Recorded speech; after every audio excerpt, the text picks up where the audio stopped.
有啲人覺得狗唔需要食高質素嘅食物，隨便買隻狗糧或者甚至俾餸頭送俾隻狗食就可以。事實上，野狗喺野外係會捕獵活生生嘅獵物，進食嘅當然係新鮮無添加㗎啦。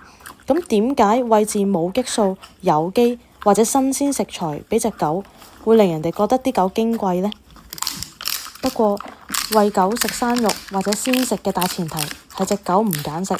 如果狗狗已經出現揀食嘅情況，就應該先處理呢個問題。至於營養補充品，係咪食呢啲嘢嘅狗又係好矜貴呢？好簡單，野狗天生天養，身體會隨年紀增長而衰退，加上喺野外有機會受傷或者被捕獵，所以比寵物犬短命。營養補充品可以減慢狗狗身體嘅退化，甚至延長壽命。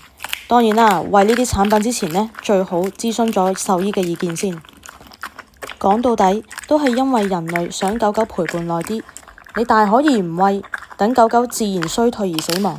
而呢樣嘢喺大自然嘅角度嚟睇，並冇衝突嘅。